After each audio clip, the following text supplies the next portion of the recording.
across the country. Can we go back? This is the moment. Tonight is the night. We'll fight till it's over. So we put our hands up like the ceiling can't hold us. Ah, on a eu un beau débat. Hein. Christine, formidable. J'ai pas tout compris, mais... Et Air France, alors finalement, la commission, il la met ou pas? Je n'ai pas bien compris. Enfin, il les retire? J'ai pas tout compris. Bon, bonjour à tous. J'espère que vous allez bien. Je voulais juste savoir si depuis hier soir, donc vous êtes plus optimiste. Après cette heure et demie sur l'optimisme, est-ce que vous vous sentez davantage optimiste, Michel? Non, pas plus. Alors moi, ce matin, j'ai essayé d'appliquer donc les conseils du professeur enthousiasme, on va l'appeler. Hein. Donc vous avez noté, hein, donc il y avait quatre éléments, le sport, donc le sexe, la méditation et le rire. Alors pour le sport, donc il y a une salle de sport, j'en ai fait une petite heure, c'était pas mal. Dans l'ascenseur, j'ai voulu fusionner avec une jeune fille pour lui montrer mon optimisme, et j'ai senti que le sien était moins fort. Elle m'a un peu repoussé, et donc j'ai été méditer dans ma chambre pendant une petite heure. Et le quatrième, le rire, c'est maintenant. Alors c'est maintenant, pourquoi? Parce que quand Laurent m'a appelé pour participer au congrès, je me suis dit, Nadir, tu es vraiment un type formidable, tu connais tout du e-tourisme, tu connais bien le voyage, tu connais tous les chiffres. Sûrement que Laurent voudrait que tu fasses un exposé un peu brillant, avec des envolées sur le contenu. J'aurais pu faire comme Georges, 3,5 milliards de passagers, 7 milliards de mains, les chatbots, WhatsApp, enfin vous voyez, donc donner un peu de souffle. Donc je ne serais plus à Jean-Pierre Masse, parce qu'il m'a dit que c'était vraiment bien ce truc d'Amadeus, ce petit film où il y avait des chiffres partout. Et en fait, il m'a dit non. À Bitbol, il m'a dit non, Nadir, toi, tu es un type, en fait, au niveau du fond, c'est pas ça. Ce qui est bien, c'est la forme. En fait, tu es assez rigolo. Et donc, ce qu'il faudrait que tu fasses, c'est un petit exposé marrant. Voilà. Donc, puisque je suis là, je vais essayer de faire un petit exposé donc, marrant. Et en fait, j'ai décidé donc, de faire un petit portrait de l'ami Habitbol, qui quand même nous a régalé durant ces quelques jours, avec des réponses toujours extrêmement précises. Hein. On verra ça après. Faites-moi confiance. Alors... On va démarrer.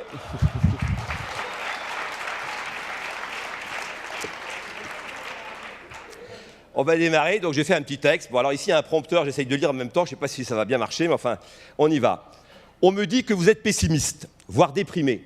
Certains disent de vous que le web vous a tué, que votre métier est mort. D'autres, moins définitifs, vous accusent de frilosité, voire de morosité excessive.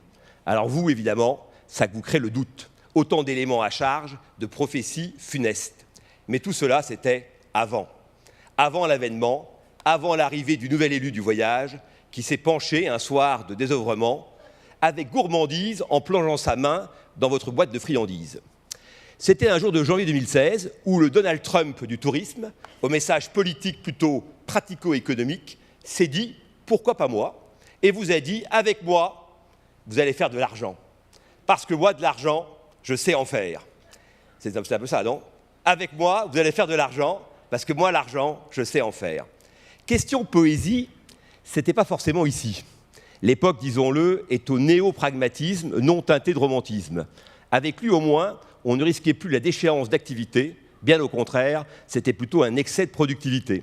Ceci dit, savez-vous que tout a commencé, tout s'est joué, bien avant ce jour de grâce, justement, ou peut-être à cause d'une cuisse de poulet, dans un remake de L'aile ou la cuisse, avec dans le rôle de De Funès, Laurent Habitbol.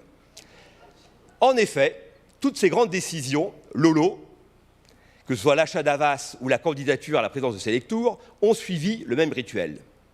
Pour bien comprendre ou mesurer les rouages, les mécanismes, voire les ressorts financiers qui influent au destin des grands capitaines d'industrie, laissez-moi vous conter l'histoire d'un amateur de volaille devenu grand maître du voyage.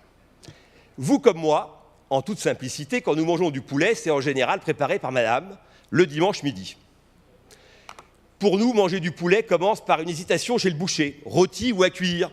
Alors ma petite dame, on se décide, c'est dimanche matin, vous voyez pas qu'il y a la queue, il faut se presser.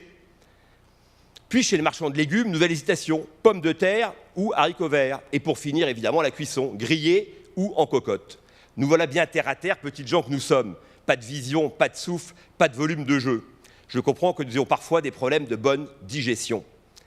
Lolo, notre homme, lui, quand il veut manger du poulet, il ne téléphone pas à la maison. Lolo, il va seul chez Bocuse, où il prend toutes ses décisions importantes, à pile ou face, ou plutôt à blanc ou pilon.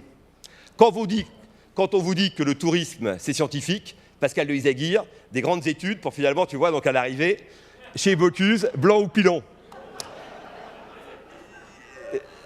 Il est vrai, on a un d'énarque quand même, c'est bien, il faut le dire, on en tient un. Il est vrai que dans le secteur, on a davantage connu de dirigeants qui manipulaient mieux la fourchette ou la coupette que la calculette. Salin, il sait faire les trois. Bravo Michel. Mais reprenons la chronologie de notre histoire. En cette journée de novembre 2015, notre homme est inquiet. Depuis de longs mois, il négocie discrètement le rachat du réseau Havas. Il est vrai que... Alors attendez, oui, pardon, il y a pris de problème. Il négocie discrètement, excusez-moi, le rachat du réseau d'agences de voyage Havas, faisant de son groupe, si le deal se concrétise, le premier acteur du tourisme français en volume d'affaires.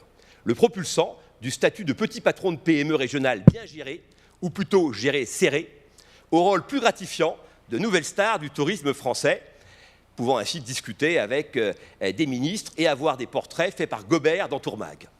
C'est quand même la consécration en général. Hein. Ceci dit, pas pour tout le monde, il y en a 2-3 quand même qui ont pris cher. On a... qui aurait préféré que Gobert ne les connaisse pas. On a beau dire, je pense à un qui était notamment parti en Amérique du Sud, enfin bon, on a beau dire, avec une mallette de billets, on a beau dire que l'important c'est de participer, c'est ce qu'il nous a dit hier notre camarade, il est clair que l'on s'amuse mieux, que l'on s'épanouit davantage quand on gagne, quand la vie vous sourit, quand votre histoire s'emballe ou plutôt devient emballante. Bref, notre homme est tenté par ce qui pourrait être une consécration. Mais pourtant, il hésite, il est indécis. En effet, depuis le 13 novembre, tout a changé et les questions fusent dans son cerveau.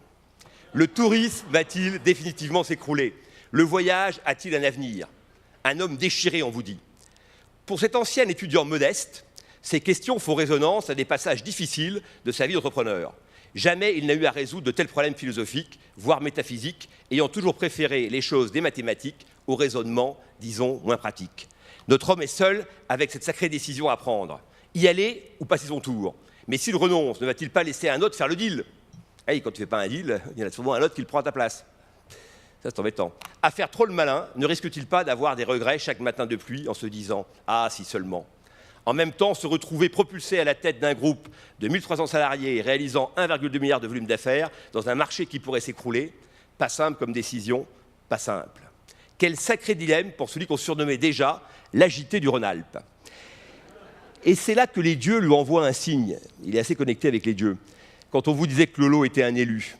Mont-Laurent, va donc assouvir ton envie de poulet chez Bocuse, comme chaque fois que tu as une décision difficile à prendre. Je peux la refaire. Mont-Laurent, va donc assouvir ton envie de poulet chez Bocuse, comme chaque fois que tu as une décision difficile à prendre. Mais bon sang, bien sûr, merci mon Dieu. Et voilà donc notre futur ravi des agences, en route pour la grande maison de M. Paul. Comme dirait Bruel, le seul philosophe que notre personnage puisse citer de mémoire, si elle part à gauche, je la suivrai. Si c'est à droite, attendez-moi. Non, alors c'est pas ça. Lui, c'était, si j'ai l'aile en premier, je n'achète pas. Si j'ai la cuisse, j'achète. Si j'ai la cuisse, j'achète. Vous noterez, pour ceux qui ne sont pas habitués, au passage que chez M. Paul, on ne choisit pas entre l'aile ou la cuisse, nous en général on se bat, hein, qui veut l'aile, qui veut la cuisse. Chez Paul, tu as le droit aux deux. Bon. Et pendant que je digresse, voilà l'assiette de notre homme qui arrive. Le serveur est digne, élégant et néanmoins un rien amical, à 1000 lieues de savoir ce qui se joue sous la cloche de son assiette. L'avenir de centaines de familles et plus loin l'enchaînement dynamique, et donc sûrement le vote, car si pas de Havas, sans doute pas de Selectour AFAT. Jean-Pierre, on disait encore AFAT à ce moment-là. En ce temps-là, c'était il y a quelque temps déjà. Donc notre serveur approche sa main du torchon qui pend à son bras et va servir notre homme en soulevant cette fameuse cloche. Au loin, il y avait le titre de l'orage, ou était-ce un jour sans nuage, pendant qu'aux autres tables, les bruits sont joyeux, loin de deviner ce qui se joue pour nous. Notre homme, lui, roule nerveusement une boule de pain de mie, après avoir englouti la croûte avec le beurre de baratte qu'on sert dans les bonnes maisons, demi-sel. Au diable, mon régime, a-t-il pensé, en tuant nerveusement le temps qu'il n'aura peut-être plus dans quelques minutes. La main se saisit de la cloche. Un poulet de chez Bocuse, annonce fièrement le chef de rang, en découvrant une très belle cuisse. L'histoire ne dit pas si notre homme l'a dégusté, l'a empaillé, ou s'est précipitamment éclipsé pour téléphoner. J'achète, j'achète. Mais la morale nous montre comment la petite histoire nourrit parfois la plus grande. Et maintenant, vous ne mangerez plus jamais du poulet avec la même innocence. Mais chercherez vous aussi des signes de la cabale, de la franc-maçonnerie ou des dieux dans votre assiette. La morale de la morale, c'est que si on paye si cher le poulet chez Bocuse, c'est normal. non seulement vous vous régalez, mais bénéficiez également de prophéties avisées qui vous indiquent le chemin à suivre. Et pour finir, un conseil aux grands patrons des grands opérateurs. De Isagir, 21%, Delors, moins de 10%. Pépi, voire Janaillac, arrêtez les audits et études de marché longues et coûteuses. Préférez-leur un petit aller-retour à Lyon pour trouver la voie dans les entrailles d'un poulet ou le marc d'un café, à l'addition somme toute moins corsée. Alors Michel, là je te cite aussi, toi des gueuletons t'en as fait, mais les audits moins. C'est pour ça que je ne peux pas te mettre dans la... Enfin, last but not least, votre réseau a connu 6 présidents. Un fondateur visionnaire, très visio-débonnaire, un président de transition, en mission, un président fusionnel qui a fait la fusion, un président très président, une présidente sans concession sur ce modèle de commission, et donc dorénavant un manager pragmatique, extra lucide. Laurent, président à Bitbol, mon cher président, sache que ce que tu appelles ta spontanéité est en fait une merveilleuse intuition sur laquelle repose toute ta construction. Tu sais rendre fonctionnel et très opérationnel un formidable quotient émotionnel. Mon conseil, ne change rien. Mieux vaut un homme qui réussit sans toujours savoir pourquoi qu'un perdant qui sait brillamment vous le compter.